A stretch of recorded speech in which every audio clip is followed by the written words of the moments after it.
Well, thank you so much. Like I said, my name is Jeffrey Siantet with Bitendo for Africa, based here in St. Louis.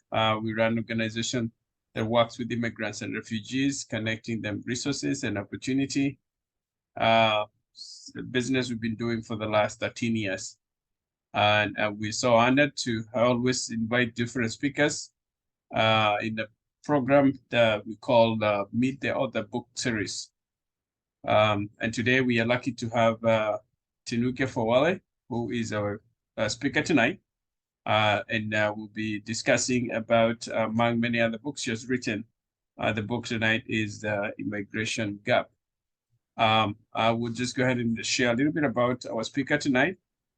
And if you're coming in, please remember to put your speaker on mute. Maybe at the end, we'll be able to have time for Q&A, but between now and then, we'll just go through some questions that I will go ahead and ask the speaker. Tinuke is an immigrant from Nigeria. Tinuke Fawole is a criminal law and child welfare law attorney, passionate advocate for her clients in criminal justice. She's also a former prosecutor. Tinuke is a parenting thought leader and expert in helping parents navigate the challenges of immigrants parenting. I, being a parent, I am one of those who need those to understand those challenges. She is the host of the YouTube channel Optimal Families, where she helps bridge cultural and generation gaps between parents and children so they can enjoy positive relationships. Tinuke is an international speaker and relationship coach. She's the author of The Immigration Gap, the master of My Destiny, and the contributing author of books Faith Requires Action and Ayalade. Tinuke is actively involved in her church and community and does speaking workshops and seminars for various organizations. She is passionate about helping immigrants' families and believes that under the right circumstances and utilizing the appropriate tools and strategies, every child can succeed and thrive. She has been married to her college sweetheart, Alaba, for over 37 years, and their union is blessed with happy and well-adjusted adult children, amazing son-in-law, and adorable grandchildren. Tinuke loves traveling, spending time with her family, and she lives in Snellsville, Georgia, with her husband. And most importantly, she loves speaking to us. Welcome, Tinuke. Thank you. Yes, so I'll go ahead and I've prepared some few questions I would want us to discuss tonight. But maybe you may want to say greet our audience tonight. And if there's something else you may want to add about yourself I may have left out, I'll give you a minute. Oh, thank you so much. I think you said everything about introduction. I'm happy to be here, and I pray that this will be a session that will be beneficial for all of us, including myself, so we can just dive right in. Thank you. Great. Thank you so much. I'm really excited about this, and I think your book, I found it on the internet, because having been working with immigrants, I realized some of the many challenges we face, myself including as an immigrant. And I think this is a great resource that I've been going through it, but I'm sure we're going to talk more about it. But I would want to ask you a question. You being an immigrant, and maybe having thought you could have written so many different books and different topics, which I've seen you've authored a couple of them. But I would want to know what led you to writing this book, The Immigration Gap. Thank you. Yeah, so honestly, just being an immigrant raising children, I did not realize that there was any problem. And I believe that's the case with many of us as parents. However, when I started practicing in the juvenile court, representing young children under 17 accused of crimes, it's a very diverse county, so I came across a lot of immigrant families. And when I would speak to the children, I heard what they were saying. There were some things that were different from the regular American children that I was representing. And then I will also have opportunities to speak with the parents. And I saw a clear disconnect. I saw that the children were dissatisfied. They were telling me what their gripes were. Their parents were not listening. They couldn't communicate with their parents. They couldn't understand why they couldn't sign up for sports. Their parents worked too long hours, and so many complaints that they had. Of course, parents also had their own complaints, that the children were disrespectful. They were not grateful for the opportunity of being here. Some of them were so frustrated, they were asking me to ask the judge to please send their children back to Africa. And then on the social media, on Instagram, I will also see children of immigrants complaining, talking about the fact that they were having emotional issues, mental health issues because of problems with their parents. Their parents were not respecting them. They were not understanding them. They were not connecting with them emotionally. It looks like we as parents were living in our world, our children were living in their worlds. And I was also seeing situations where things were getting so serious that children were even taking their own lives, children of immigrants. They complained that sometimes they had aptitudes or interest to do certain things, but as parents, we were forcing them into different careers, we were forcing them to marry people who they didn't know or love, just because we wanted them to marry from our countries. We were controlling them even though they were adults. So the complaints were just so many. And it really started bothering me. And one day my husband asked me, so what are you going to do about this? And instead of just complaining about it every day. And that's when I started the YouTube channel. I started addressing the issues, and I was really shocked at the response. Even young people were chiming in, talking about their issues. They were grateful for this opportunity to talk. Many parents were saying, oh my goodness, I wish this was around 20 years ago when I was raising my children. Maybe I wouldn't have had all the problems that I had. You're speaking to me, you're speaking to my situation. Please write a book, please write a book. So I just felt like, when you write a book, you are able to reach more audience. And so I started putting it together. And that's why I wrote the book. Great. And I like that you took the challenge, because I think sometimes, many other times when we are challenged, we always think that somebody else should be able to do that. And look at this, how much maybe a lot of people like me would have not known about you until I came across about the book. But I mean, it's easier to think about it and getting into it. But I think sometimes you always see the end product, not knowing that the challenges and what people go through before you see the final play on the stage. So what has been your challenges putting all this together, and now being where we are now, we can enjoy the background at the back of your book and all the great context. What was most of the challenges that you faced coming to this level? Okay, so before I talk about that, I just wanted to briefly say that as far as the first question, of course, when I started hearing this, I started questioning my own children who lived in the same house with me. And my children were now talking about what they also were going through that they hadn't talked about. So I said that to say that even for us watching, you might not have seen anything, you might not have seen any signs in your children, but after this discussion, I want you to actually call your children and have a conversation with them and find out what they may be going through. So I just thought about that. So as far as the challenges of writing this book, definitely waking up at 4 a.m., leaving my husband's bedside and going to write was tough, because many times I didn't feel like writing or getting up, of course, but I know that I do very well in the morning. I can achieve a lot in the early hours of the morning. And so getting up, it was necessary, but it was hard. And then I did all the typing by myself. I was advised to find someone to type, but actually, as I was typing, I was thinking through things. So it was really hard for someone else to do it for me. So I went through that process. And then I couldn't decide whether I was going to do self-publishing or traditional publishing. Of course, I wanted to I thought about traditional publishing at first because, you just hear things and you feel like, well, maybe that will have more reach and all of that. But I found that it was going to be a long process. And honestly, I wanted this book to get out sooner than later.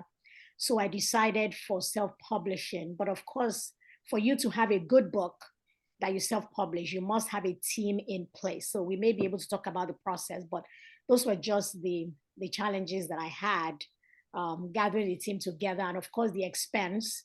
When you are doing this yourself, you pay for everything that you are doing. So that was something also to consider. So those were some of the challenges that I had putting it together and getting to where we are. Great. So are there some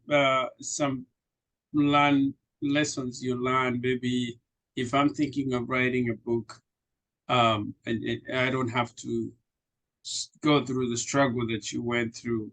Maybe are there some things that you learn along the way that could be helpful to in maybe the next book, or maybe for somebody who want to get started writing a book and getting the word out?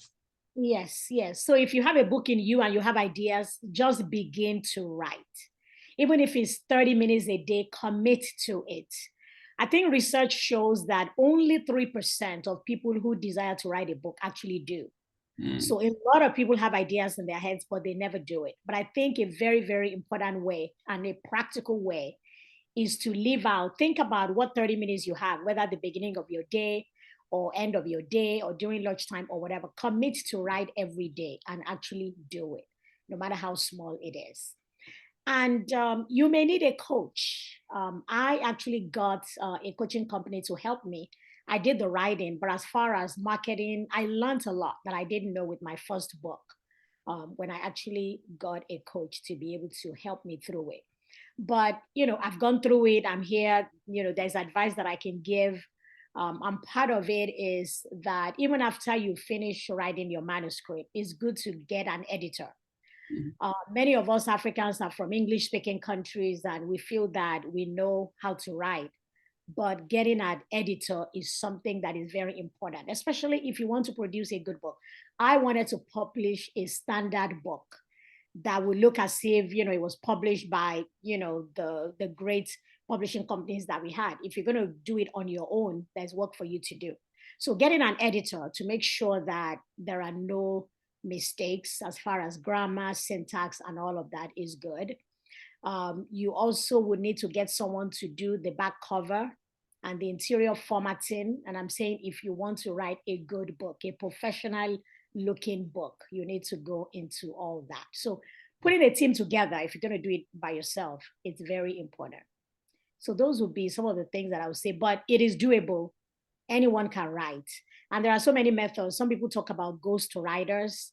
Some people talk about maybe dictating and having someone else type to make things easy. So you can do all of that. But if you are willing to do it, there's always a way. Thank you. Great. So how long did it take for you to write this? I'm looking at the book here. It's and I can see this is I think over how many pages here? We are talking almost 260 something pages. So how long did it take? And then the context is actually very, very, very deep and very, very informative. So how long did it take? Yeah, so for this particular book, it looks like I've been writing it for 5 years. Because as soon as I started doing programs on YouTube, I started doing research.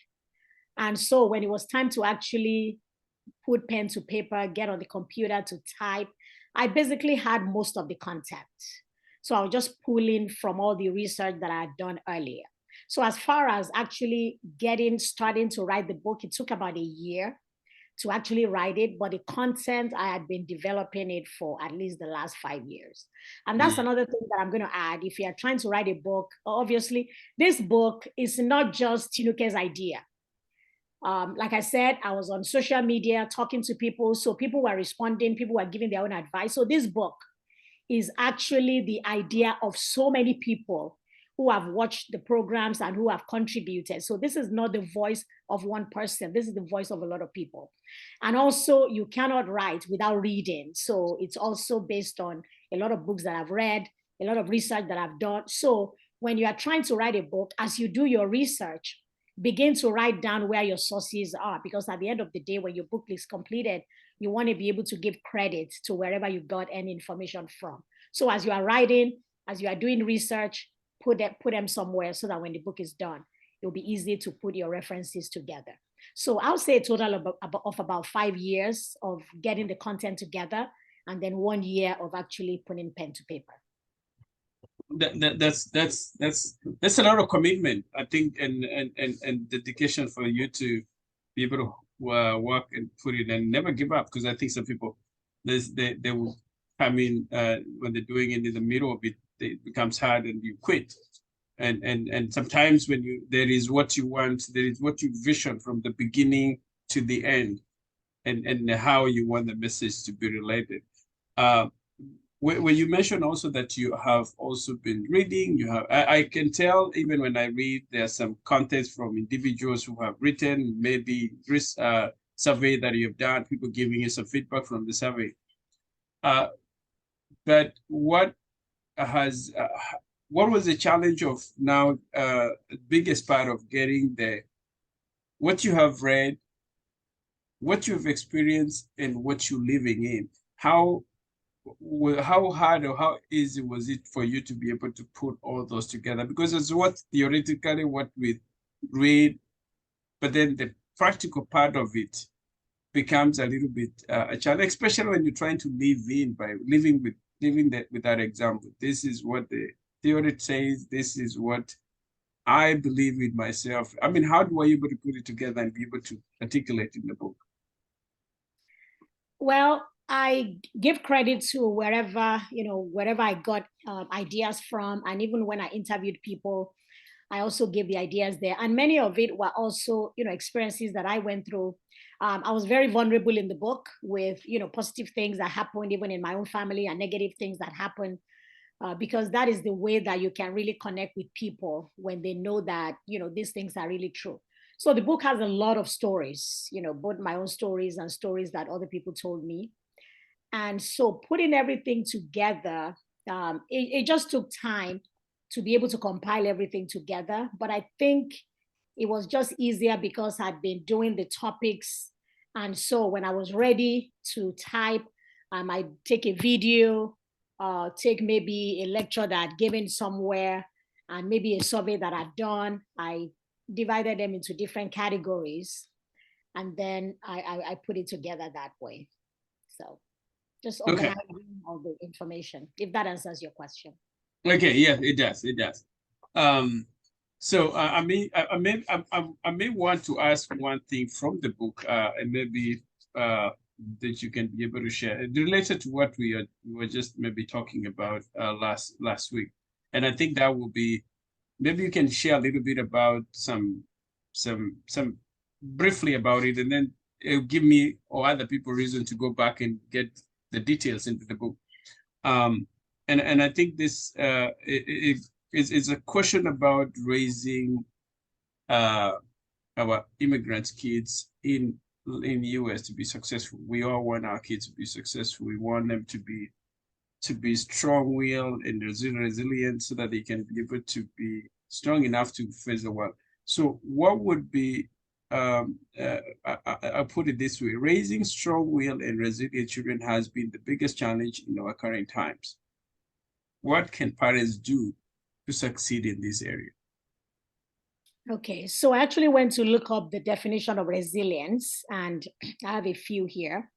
Capacity to withstand or to recover quickly from difficulties, toughness, ability of a substance or object to spring back into shape, recovery, bouncing back from life challenges, successfully adapting to difficult or challenging experiences. So it's not a matter of if, but it is when our children will have difficulties in life. And so they must be prepared. What I find is that a lot of us come here with resilience. A lot of us didn't have it so easy growing up. We had to struggle to make it through. And then coming to a totally different country. My husband and I came here with two suitcases. Coming here with no money, with every time you open your mouth, someone tells you you have an accent. you try to get a job, you don't even have the papers, having all these difficulties, you still find out that immigrants succeed. That is because of resilience that we have. Unfortunately, it looks like we're having difficulty passing that on to our children. Absolutely. Now our children live in affluence that we did not have. I actually worked with a lady, and I think it set the tone for me, for my family. She told me, she said, I was raised poor. And so I made up my mind that I was going to give my children everything they wanted. She said, I ended up raising selfish children. It was so impactful for me to hear, and I never forgot. And I said, I don't want to raise selfish children. So when you give your children everything, when your children don't have to lift a finger, when they eat, you pick up the plate for them and you wash it for them, and they don't do any chores in the house. When you raise children like that, you are not preparing them for the real world, because the real world is harsh, whether you live in the United States or not. And so we need to give this to our children. I'm going to talk about what we can do. But what are we really giving? What does resilience involve? Resilience involves having a sense of confidence and control. And so we're going to talk about how do we develop that in our children. Ability to regulate emotions, so that if someone does something to hurt you, you don't just slap them because you may end up in jail. Effective coping skills to life's troubles, and being able to adapt well in the face of adversity and stress. And the solutions may surprise us, because I think we took it for granted. We have a lot of advantage coming from where we have come from, but sometimes we don't see those as advantages anymore. We want to be as far away as possible from the suffering that we had, not knowing that our success may be actually because of what we have gone through. So some of the things that I mentioned in my book that I'll share briefly is to make our children understand that their value is not in what they look like or what they have. We live in a very, very materialistic society. And so everybody sees things in terms of how big your house is, how big your car is, what you have. But we want our children to have a sense of real value. And I'll give an example. When my children were growing up, and sometimes when my husband would go to pick them up in school, he would take our older car. We had newer cars that he could take, but he would take the old car. And he said, I want my children to feel confident in their identity, not in the type of car that their father drives. And I'm sure that in the beginning, our children were like, why wouldn't daddy just bring the nicer car? But, eventually our children got used to it, that, that was just how it was going to be. And so, and I remember my daughter told me a story one day when her friend got to know the professions of my husband and I, and that her friend told her, oh my goodness, you must have whatever you want. And she said she told them, you don't know my parents. And I told my daughter that was the greatest compliment she could give us, that it didn't matter how much we had, she didn't just get it. We need to teach our children gratitude. Again, this is a society, and I'm not just talking about America. I think that's just how the world is right now, that people are just so entitled and they are not grateful. We need to teach our children to be grateful for everything they have. It's a very common thing to hear that over Christmas, children will get Christmas gifts and they will just start throwing it away. I don't want that. I don't want that. We let our children know whoever gives you anything does not owe you anything. So you have to be grateful for anything that anyone gives you, no matter how cheap it is, because you didn't pay for that. And a lot of thought has gone into it. And so you have to be grateful. So we taught, and we told them, if anyone gives you anything, you need to let us know so we can also thank them. Don't be afraid to say no to your children. That's another thing that we struggle with. A young professional woman actually asked me, she said, it's so hard for me to say no to my children because I can actually afford what they're asking me. And I said, it's not a matter of being able to afford it. Just because you can afford it doesn't mean you should give them. You don't just give your children things just because they want it. There has to be a reason for you to give them, and be confident in saying no, and don't worry about it, because otherwise you are going to raise children who are just entitled, not grateful, thinking that the world centers around them. And that's going to be a problem. Another good thing that we need to teach our children is delayed gratification. And I think that's another thing that has helped us in this country. Maybe now some countries in Africa have credit cards, but we did not used to have credit cards. So before you could get anything, you actually had to save up and have the whole amount Even sometimes to build a house, you don't have mortgages. You just have to do it as you have the money. And I think that helped us here, a lot of us coming, because we came to this country, you just didn't have it. Even if you wanted to have the big house, the big car, you just couldn't afford it. And so we had to wait. And I think that has been an advantage for us.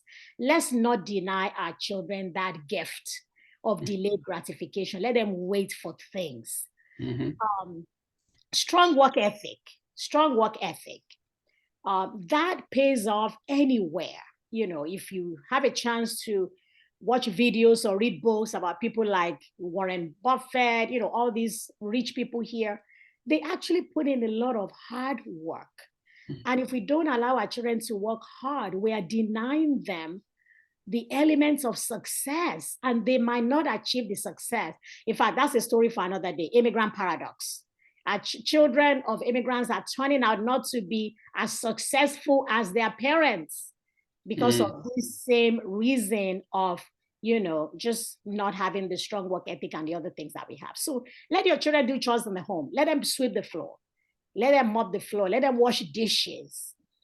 In our home, we only use the dishwasher when we had a lot of guests and there were just a lot of dishes. So that once in a blue moon. Otherwise, we had a schedule, and your children need to be able to wash dishes. They need to be able to cook. They need to be able to do the work. And sometimes we have to create, you know, hard work for them. You know, let them mow the lawn. Let them wash your car. Let them do all these things. You are actually preparing your children for success when you do that. So strong work ethics is very important. Hospitality, responsibility. You know, don't rush to replace anything they lose. You know, a child loses a toy and you rush to replace. So when the child grows up and loses a laptop that costs $1,000, are you going to rush and give it back? If they damage your car, are you going to rush and buy another car? So we need to teach responsibility. And of course, good values, you know, just perseverance. Let's teach them. These are traits that we need to actually teach our children, to stay through, to follow through, to not give up when they have problems, to teach them to persevere and to just wait, and to be respectful and to be courteous. Even in this society, all those things work. You know, a lot of our children of immigrants, I mean, actually have a lot of favor. You know, many times as Christians, we pray for favor, but sometimes your character will give you favor in the workplace when you show up in an uncommon way, when you can say, "Good morning, Mr. Jones," to your teacher, when all the other children are just passing by and not saying hello to the teacher. When your child can say hello, when they can be courteous, they can be helpful, the favor is upon them wherever they find themselves. So I think when we do all these things, we'll end up raising children who are able to control themselves, who are able to withstand whatever harshness is going to give them. And one last thing, because I said one of the things that resilience involves is being able to regulate our emotions. We need to help our children to be able to speak up about whatever is going on with them. If we raise children who are to be seen and not heard the way we were raised, if we don't allow them to voice what is happening to them, they bottle it up. It has been seen that even for boys, when you tell them boys don't cry, when you don't allow them to show their emotions, they build it up. And then, you know, when someone does something to them, they may get angry and then act in a violent way, and that can get them in trouble. So we need to train ourselves to be able to be comfortable with our emotions and allow our children to express their emotions so we can show them the proper way to respond to situations so that they'll be able to handle these things that will happen, that is bound to happen to them. They're bound to face it, whether in school or at the workplace. They will know how to manage relationships and to be able to work through their issues. Thank you.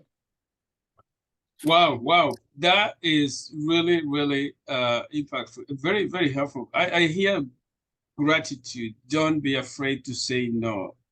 Delayed gratification, strong work ethics, responsibility, good values, respectful and courteous, great people. I mean, when you mentioned about great values, and I remember there was a time when I had bought my daughter a phone and she broke the screen on the first, I think on the second day or something.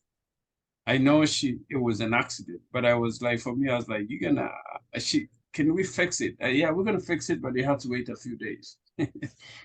because not that I cannot fix it, but I wanted her to learn that yes, there is some, you have to wait. Yeah, there's some, you don't just get immediately. Whatever you want, you ask, it's provided. The next thing, they still don't understand. It may be a mistake. Yes, you broke by mistake, but that waiting part of it, there's a bigger lessons that you learn from it.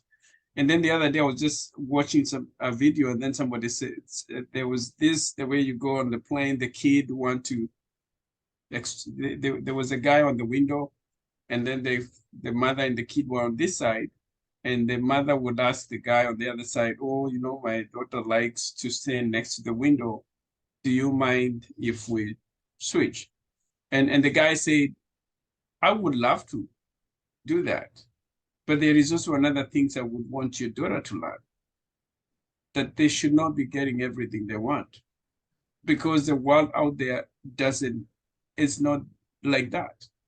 The world will not always be there to give you everything that you are. You need to know and how to live with where the world will say no. And sometimes it can say a cruel no. How do you live with that? And I think these things that you've just shared is very important, because I think that is what is happening. Most of the young people are coming out of our homes where they have been pampered. But when they get to the world is really cruel. And I think what we are doing as parents is we're keeping them protected from the hard life and challenges, and hoping that the world, thinking that the world will be like that. But I think the world is, what we need to be doing is to prepare them to be hard, to face a challenging world. When they are really getting out, they're more prepared, they're more strong enough to be able to face the difficult world when they go out. So I think those are very great points, and I wish maybe all the parents were able to make the notes and see if we can be able to apply them in our daily life. I think related to that part, I think we have a few, maybe we are 39 minutes. Maybe what you can say is any advice. I'm gonna give you a few minutes. You wanna say any general advice you will be able to share that maybe will help related to what you have written here, that a lot of parents can be able to get more details from it. And then we'll jump to the next part where we'll have people ask questions, because we don't want to take a lot of time. Okay. So I'll probably just share some of what I have in the book. Yes. Which is actually born again out of the requests from both parents and children alike. So in the book, the chapter 1 is actually our children talking to us and telling us about, you know, their feelings, their emotions, what they expect from us. And so I think all of us should look at that and see what it is, because again, we might not have sat with them, we might not really know what is going on. And then the chapter 2 is their son and daughter, which means we also have something to say. They can learn from where we are coming from. And I've actually gotten a lot of feedback from young people saying, oh my goodness, I never had that from my parents. I didn't know that was what they were going through. I have more appreciation for them. So it would be nice for our children to know that also.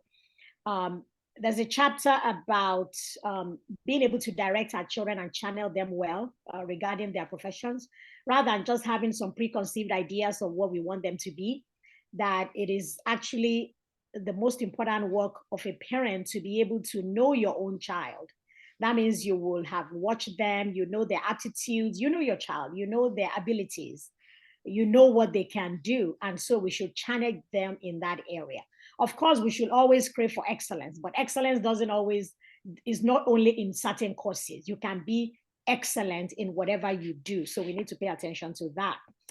And then there's a chapter on having conversations with our children. So it's very, very important for us to actually sit down with our children and initiate open-ended conversations. You know, ask them about their day.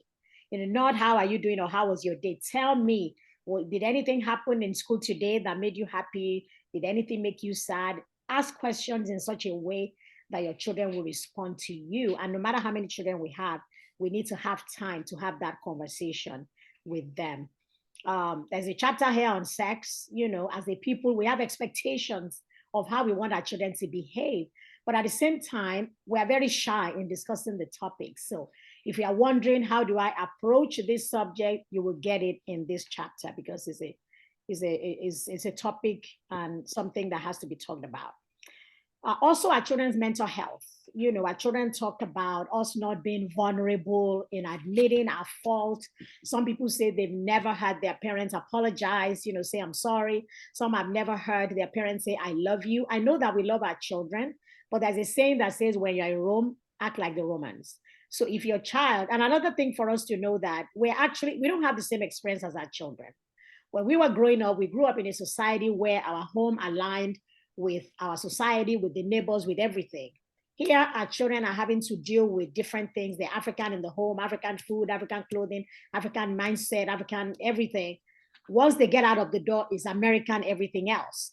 So they are really not in the same shoes as we are, and we need to appreciate that. And so this causes a lot of things. So don't just say, well, I love them, I don't have to say it. Well, in this society, you have to say it before people believe that it is a fact. And so those are the kinds of things that we need to take into consideration. Their mental health. Many of us are not comfortable with that. Emotional health. If you read that chapter, you get some understanding about that. The identity. We also need to know that our children go through some things that we have no idea. I remember when my daughter was young, she had very thick hair, my first daughter. So I would thread it like we did in Africa. And now that I think about it, she was the only one that went to school like that. And, you know, she said she got called a lot of names, you know, African booty scratcher and all these kinds of things. So we need to be aware that our children have challenges. And so we need to sit with them and talk about those and how we can help them through whatever they're going through, whether they are being laughed at because of their names, their hairdo, their accent, their clothes, their food.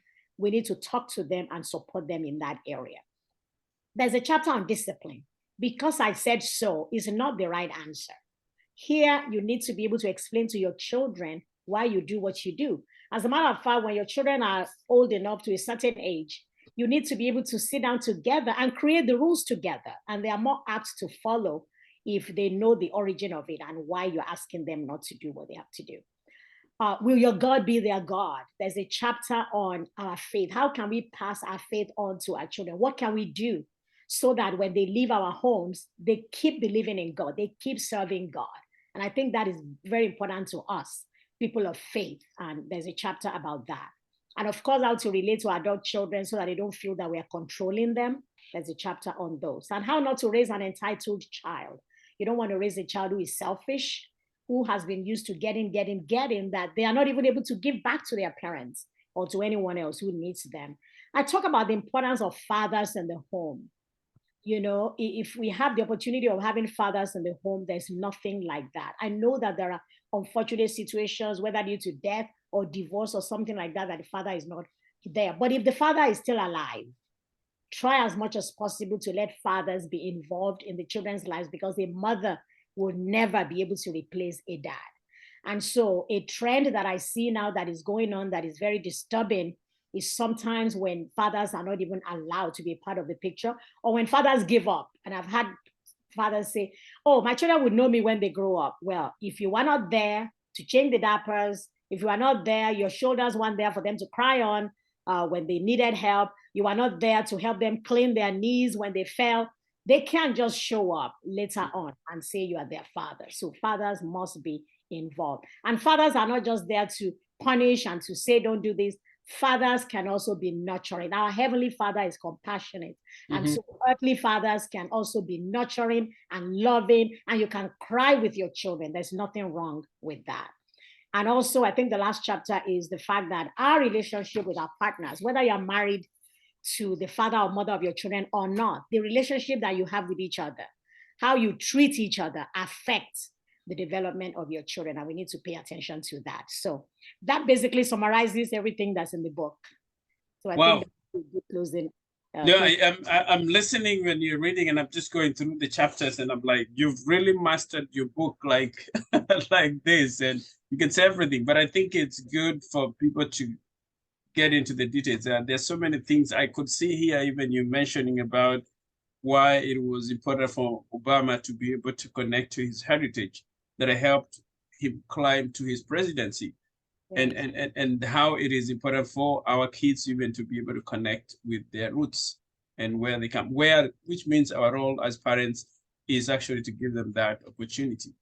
For the sake of time, I would open it up for Q&A, and then I will come back to you so you can be able to tell us more of where we can get the book, but I'll open it up for now. For anyone who has a question, you can unmute yourself and go ahead and ask your question. Hi, I think I'm trying to get my question in quickly before dinner goes crazy. My name is Dolo Rose Brewer, and I am from Guinea. Hi, Jeff. Hi, good to see you. Good to see you as well. This has been such a needed conversation for me. I have 3 young girls, Awesome. ages 5, 3, and 2, very close, and I stay at home.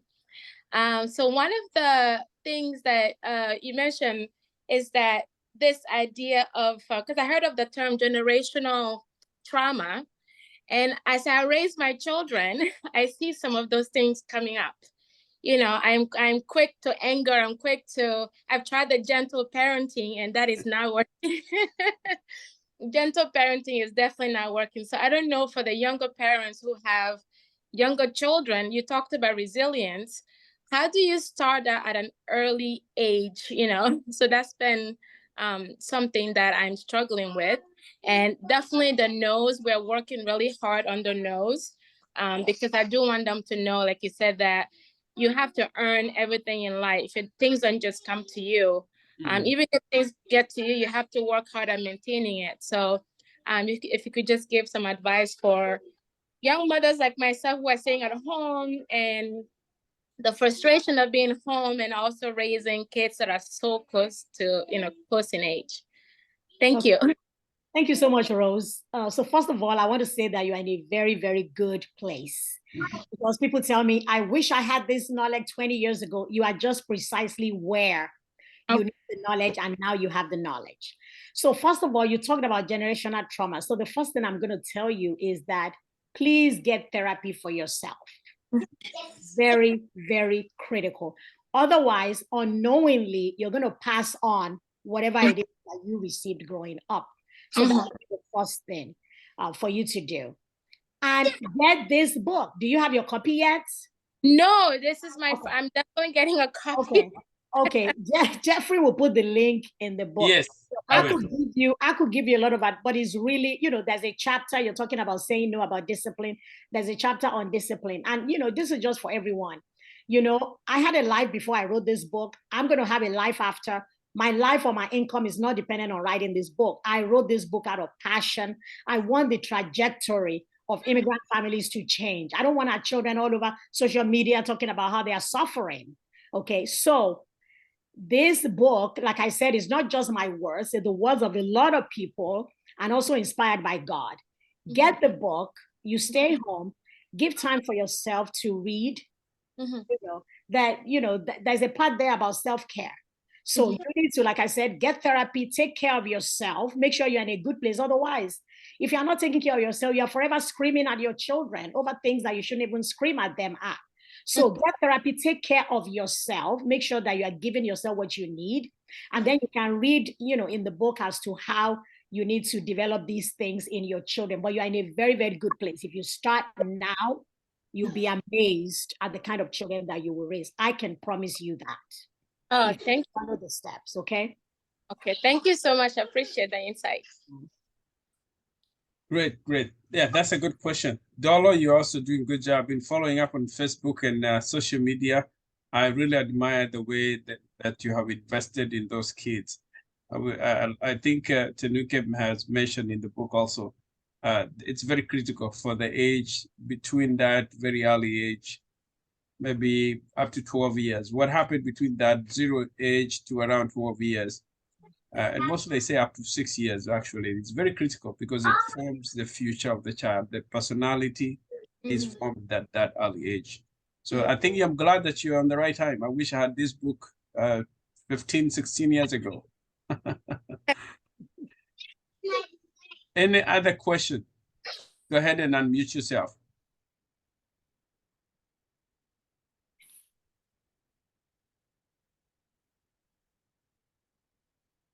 Anybody who has a comment before we move to the next part? Hey, my name is Mohammed Mupenda Mugabo. Good to see you. Yeah, yes. How are you? Good. Yeah, this book is like the way I have heard the points she has mentioned.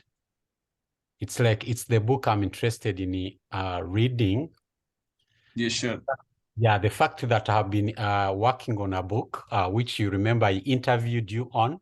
Yes. And some of the points they are in, because I was talking about my personal life and also the experience in US, how we get here and we struggle. Our education is undermined. No one wants to know whether we went to school, yet we did.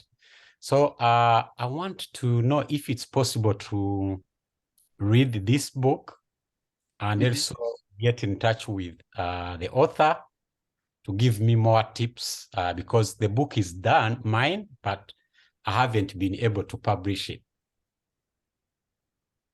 Oh, yes. So you can reach me. My email address is Tinuke, Tinuke at optimumfamilies.net. You can email me that way, and you can also visit our website. You can also contact me from there, optimumfamilies.org. Okay. So you can do that. Optimum. And it's been, some people have started using this book either in their families or even in their churches as the kind of, people have book clubs all the time. So this would be a good book for that. The generations can come together and talk about it. Okay, so yeah, before we end this, right now I'm doing what we call the captain. I'm one of the captains reading in West End, St. Louis. It's a project where they are kind of encouraging the youth to read. One of your book, is it possible to bring it over so that we can propose it to our people to buy it? Yeah, most definitely, right? I believe the link is in the chat. Jeffrey, is the link in the chat? I have posted the link on the chat, and we can talk about that off the chat and see if how we can be able to work together on that. I think that's a great idea. Yes, the reason why I have said that, it's because whenever I'm interacting with people, I always tell you we need the books where our people from East Africa or Africa at whole, they should be able to get information that serves their purpose. And according to the book or the content you have, it's something I think can be more crucial to our community. Oh, sure. Great. I think that's a good idea. Yeah, we can talk and see how we can be able to incorporate. I like the idea what Tinuke said about the book club. For sure, when I was reading this, I thought about actually starting a book club on this particular book, because I think it's an area that we all need to tackle. So if you're in St. Louis and you want to be part of a book club on the immigration gap, particularly the kids, I would definitely be count me in. Let's talk off the chat and see how we can get started on this one. Yeah, add me in as well. All right, good. Anybody else?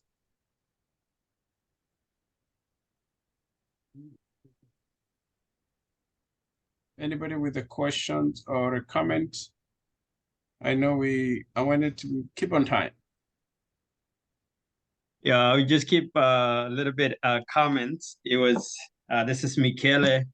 Let me put my camera on.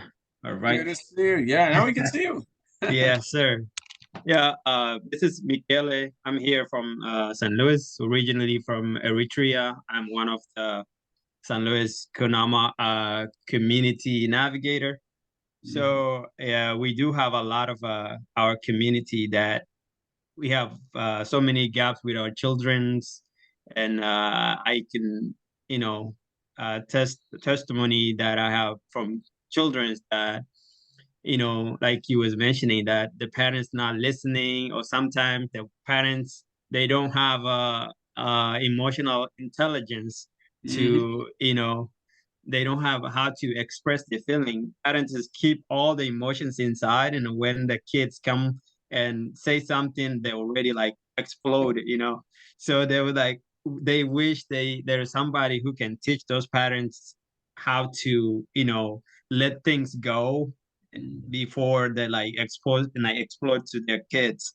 So I think I would get this book and read more about it. I know it's so much good information to pass on to those parents is to read and encourage to adopt the new information, new area, how to, you know, pay attention to the kids, give them time to, you know, listen to them to speak.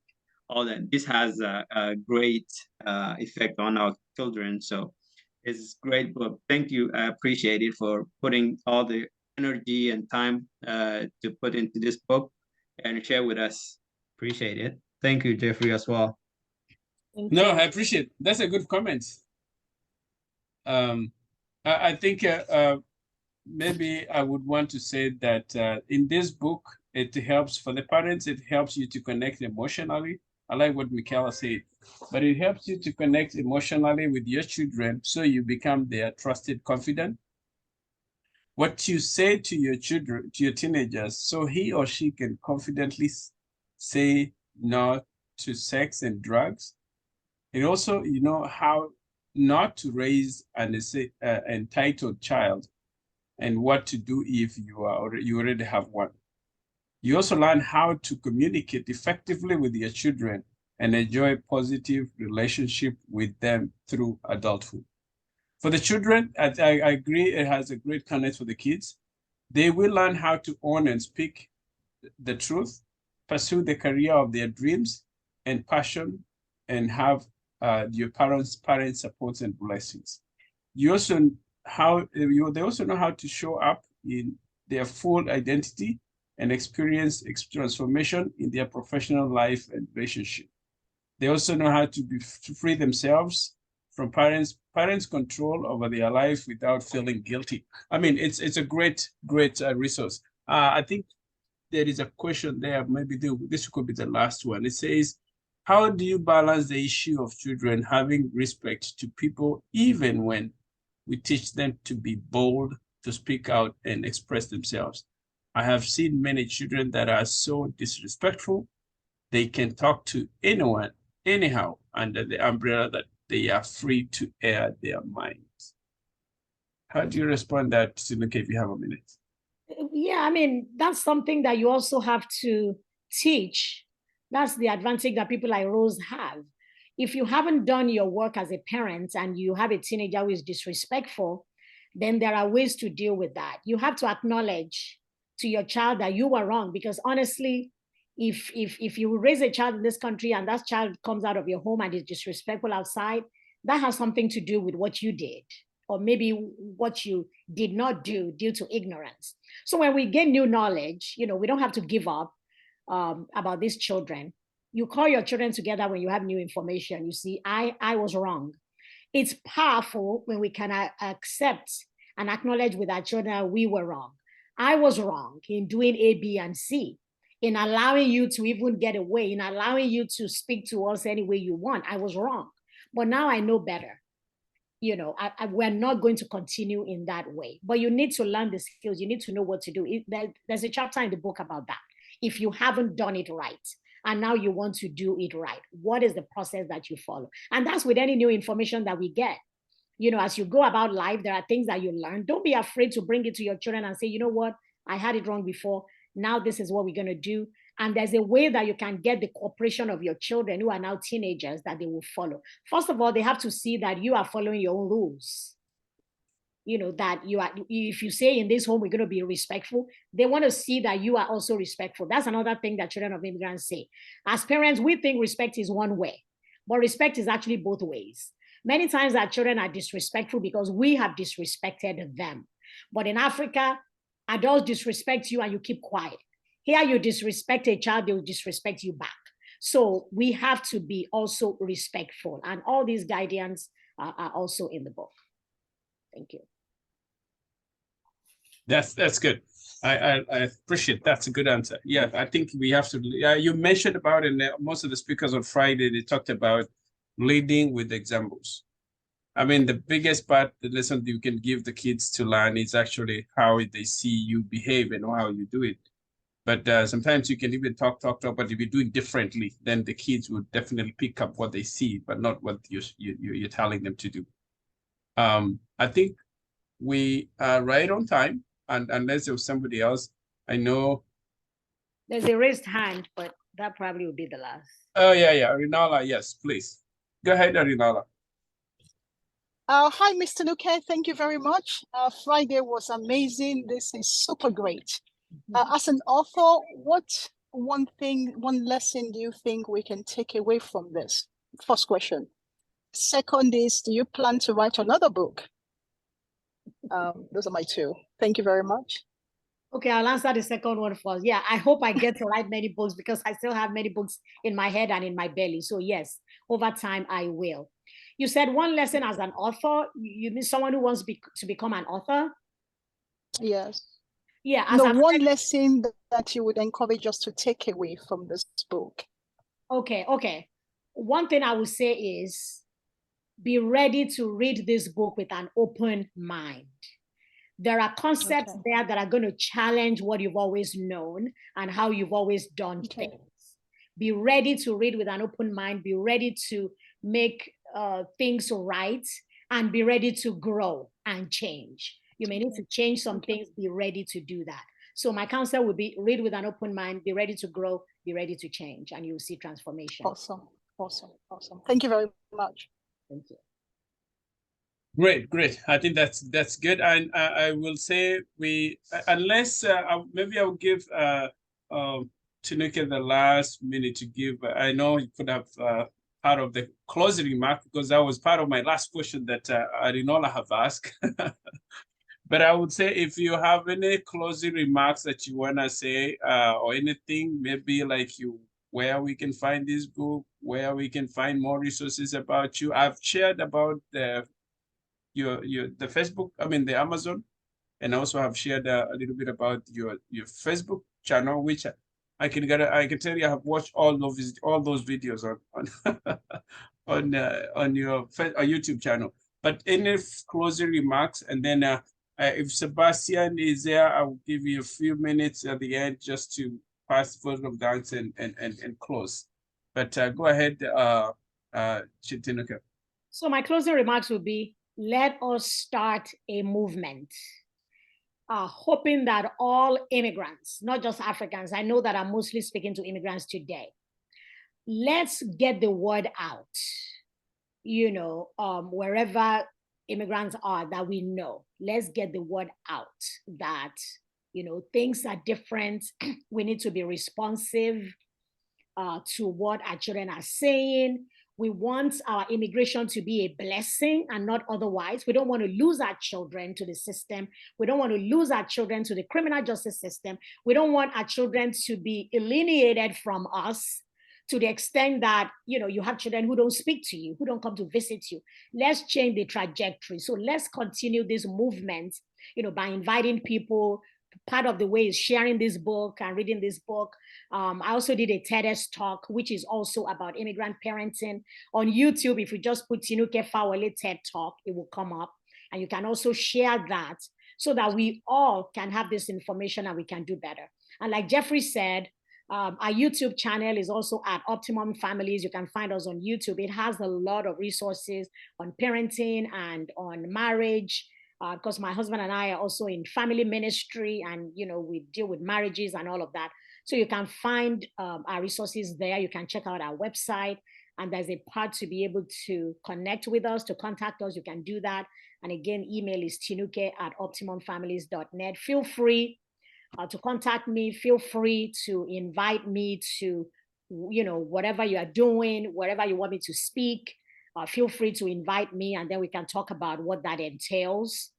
So I'm ready to come and be with us. I really, really want this. Immigrants are not just in the US. We're in Europe, we're in Canada, we're in Australia, we're all over the world.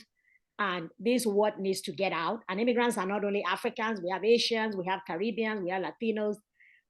I just want this information to get out so that we all are not ignorant.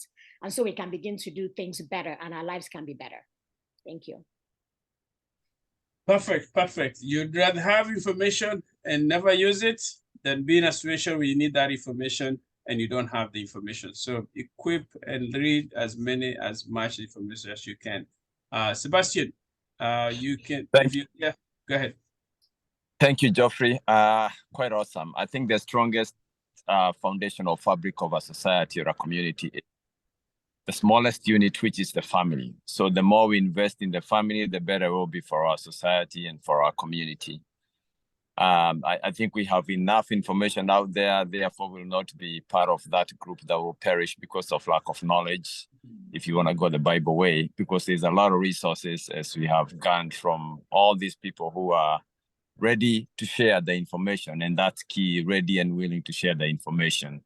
And we are willing to receive the information too.